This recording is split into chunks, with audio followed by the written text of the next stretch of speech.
What's up, folks? Welcome back. My name is Nathan. You're watching the Goldfishing companion video for my Terra Herald of Hope Reanimator deck, which leans into the human tribal and legendary tribal subthemes. If you haven't already seen that deck tech, I made a full deck tech for that, link down below. Check that out first. Come back to this video because that video will explain what this deck is aiming to do. And in this video, we're going to be playtesting this deck a couple of times. The first time we'll assume very little interaction with Terra. The second time we will assume more interaction. So without further ado, let's head into the playtester here. Now we are running, I believe, 37 lands, and it looks like we have way too many lands in this opening hand with 5 lands.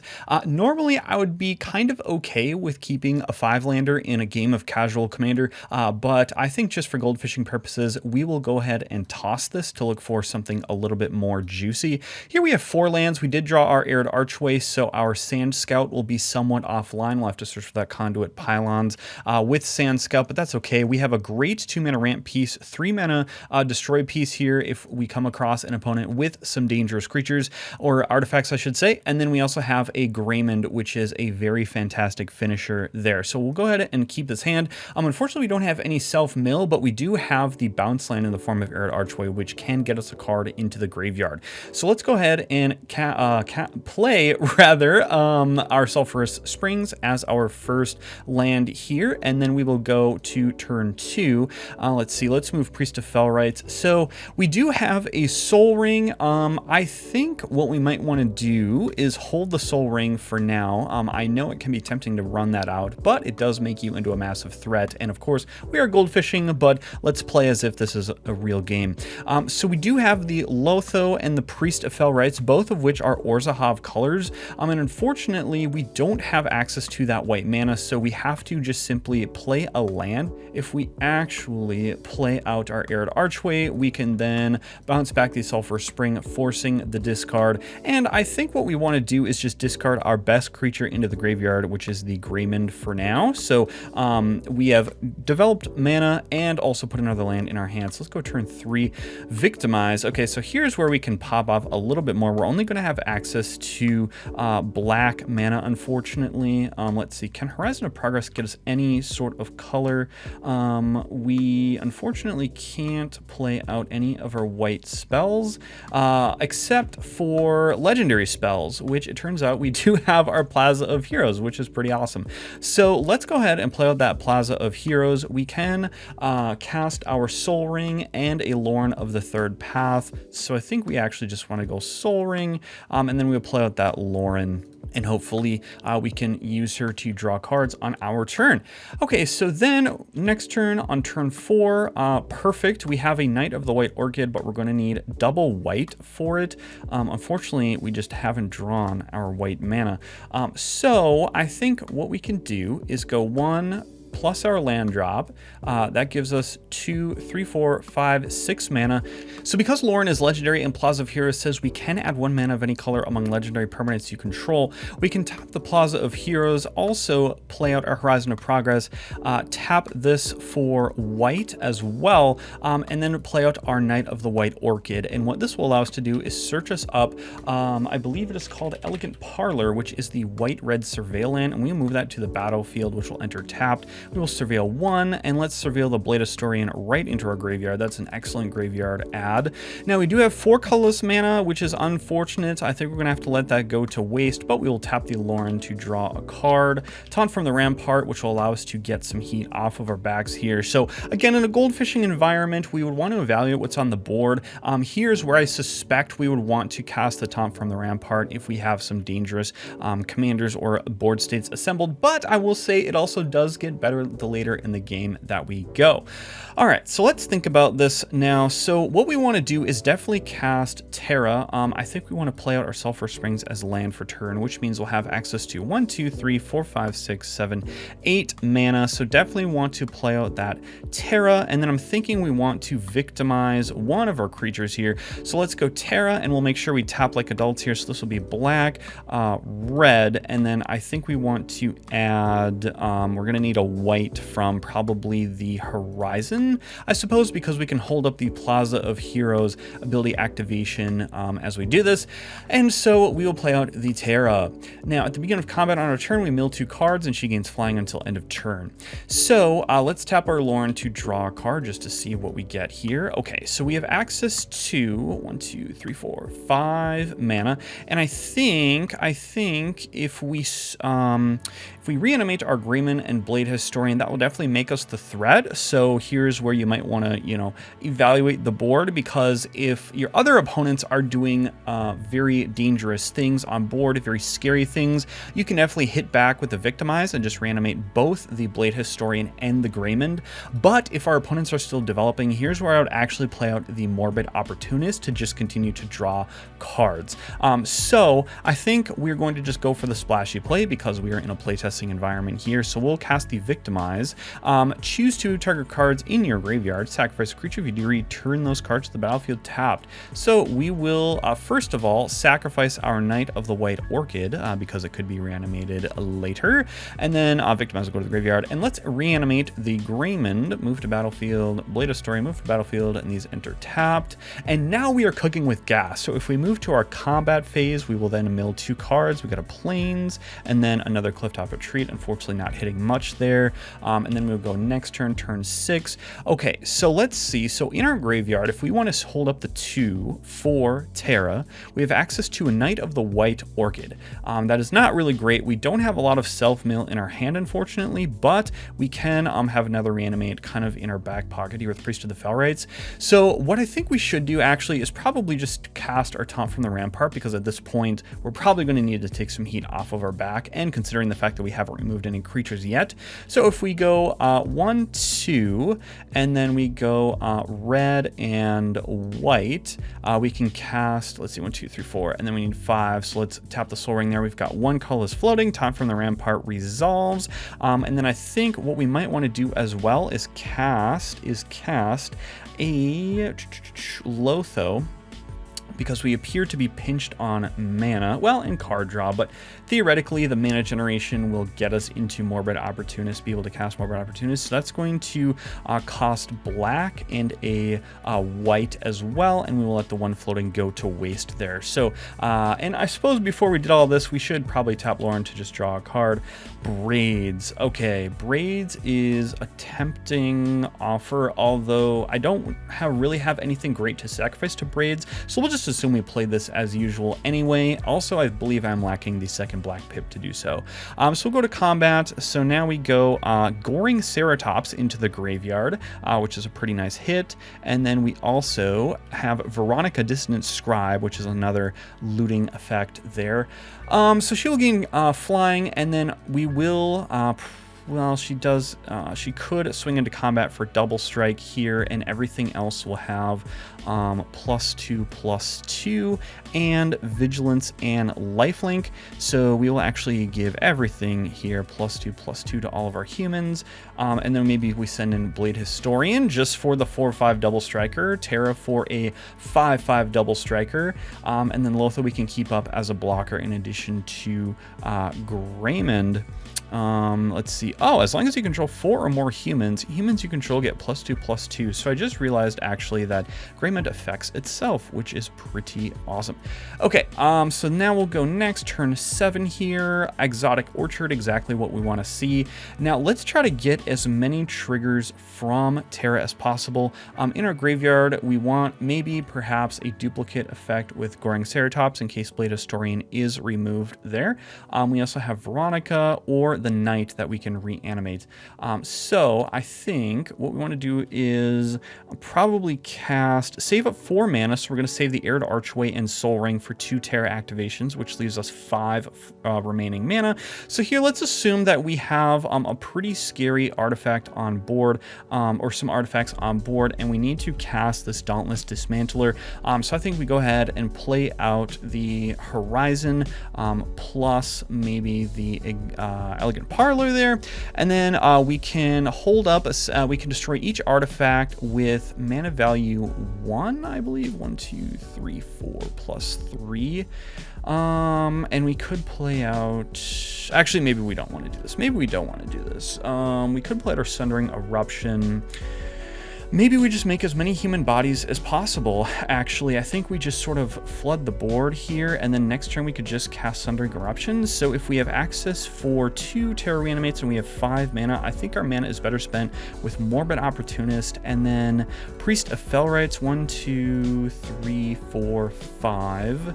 That will get us there, and then we can then move to combat. At the beginning of combat on your turn, mill 2 cards, Reflecting Pool, and a Sajiri Shelter. Then we will swing Terra in, and then she will connect. And assuming we didn't get any treasures from Latha, by the way, you know, we probably might have had a treasure or two made throughout our opponent's turns. But we will send Lauren, just because we don't. Well, I mean, Laura might be better served to draw cards from here, but maybe we'll actually swap out the... No, I think we do have to cast the Morbid for the single black pip. Okay, so if we then assume that these are being buffed from the Greymans, we will give these +2/+2, and then once Terra goes in, once Lauren goes in, Greymand, Blade Historian, and then, I don't know, Lafo doesn't seem like a great attacker here. We will then get 2 combat damage triggers from Terra, so we get through an opponent with no flyers, and now we can cast, or rather reanimate, a Goring Ceratops for some redundancy, and then also a Veronica, which is not too bad. And then the Veronica will get the +2/+2, which is kind of nice here. And then I think at this point we can consider a lethal board state by about turn 8. Perfect here. We can cast 3 for Sundering Eruption, and then we can also just hold up a Guardian of Faith for board protection, and then swing out for sure lethal by turn 9. So not a bad game there. Let's start a new game, assuming that Terra, we'll say, has maybe 1 or 2 turns on the battlefield before she is removed. I think I'm actually going to keep a 5-lander. I know it might seem strange here, but we did struggle with white mana generation last game. Okay, so turn 1. Ooh, we draw the Intrepid Hero for some removal, which is pretty nice. Let's go for a Fabled Passage, because we don't have a turn 1 play anyway, and we will search ourselves up, I believe, a swamp, because it looks like, although let me check our white mana. Yeah, we'll search up the swamp, especially because we have the double black. Oh no, we don't have a swamp. We're not running swamps. Oh no, ladies and gentlemen. That is a change that needs to happen within the deck. All right, so Plains enters tapped. We will go next, turn 2. Okay, Bayek will make all of our legendaries double striking creatures. So let's go Fetid Heath. And then here, I think we want to... I'm assuming we probably don't have creatures to force our opponents to sack yet, or rather, they don't have scary board states yet. But let's go Douthie Voidwalker to turn off all of that graveyard generation. And then also, it's hard to goldfish with this because we don't know what will actually go under Douthie, but if we just assume for goldfishing purposes that we don't have a spell here, because I mean, how would you even know what you're going to get off of that? But let's go for the Clifftop Retreat. We'll enter untapped, and now I'm assuming we need to cast our Accursed Marauder. However, we could also hold up a 3 mana for Terra, although we don't really have much great removal at this point in time, so I think we actually might want to sandbag a little bit with this Terra play, given that we don't have many looters in our opening first couple of turns here. So let's go Accursed Marauder, force each player to sacrifice a non-token creature, and of course we will sacrifice the Accursed Marauder going to the graveyard, and we will not play on curve, let that one go to waste. All right, so let's play out a Rugged Prairie. Rugged Prairie, why not? We are looking for some sort of protection piece or discard outlet. We can hold up the Takanuma, so this would cost us 3 mana to mill 3 there. I think right now we probably play out the Lauren to sandbag the Terra just a little bit, considering that we don't need to be on curve. Maybe blow up some sort of mana rock, really set our opponents back there. Then we'll go to turn 5. So let's go to Battlefield Forge. We'll tap Lauren to draw a card. Legate Lanius again. Not too bad there. So we do have a Cursed Marauder in the graveyard. I think if we cast the Terra, at this point, we're bound to hit a creature, right? We're bound to hit a creature. Let's go Clifftop Retreat, Plains, and then the Fetid Heath for Terra. So we're going to cast the Terra for the 3 black, but we're going to make black off of Fetid Heath, and then we'll assume that we pay a white into that to do so, and that will still give us the red, double black, and a white to cast the Terra, and then we've got a black and a colorless remaining there to then cast our Takanuma. So this is 4 reduced by 1 for each legendary creature you control, which is 2. So if we discard the Takanuma, we will then mill 3 cards, 1, 2, 3, then return a creature or planeswalker card from your graveyard to your hand, and I believe we have to do that so we can return the Accursed Marauder back to our hand. This will go to the graveyard. Terra's combat trigger will happen, then we will mill for 2. My goodness, we are so short on creatures. What a statistical anomaly here. Then we will go to next turn, turn 6.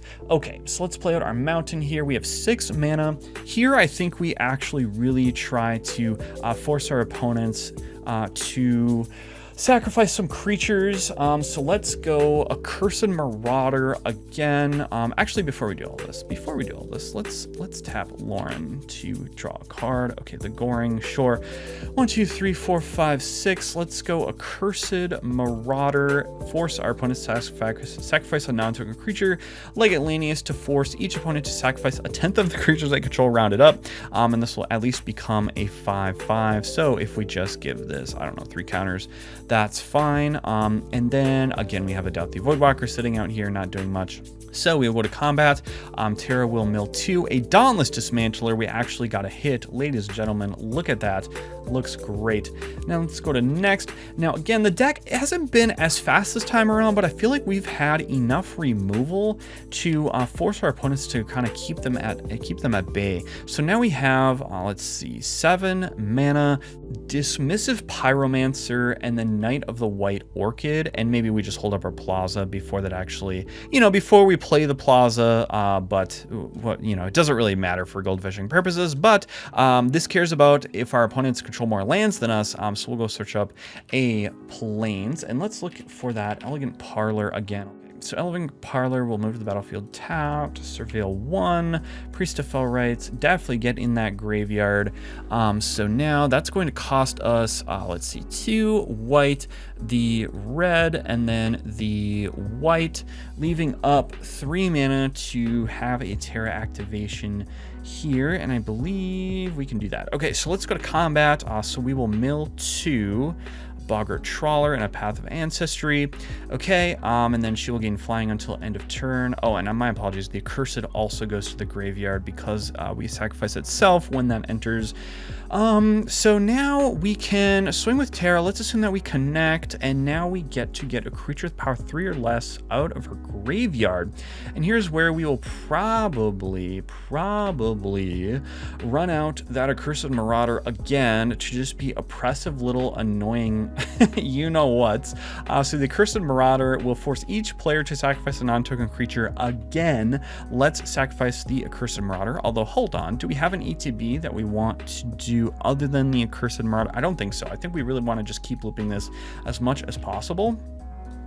Then we go next turn, turn 8. Okay, perfect. We drew our Greymond. So let's see if we have 1, 2, 3, 4, 5, 6, 7, 8. Unfortunately, we are 1 short of casting both Greymond and Bayek. But what we could do is play out the Goring Ceratops as a sort of bait threat.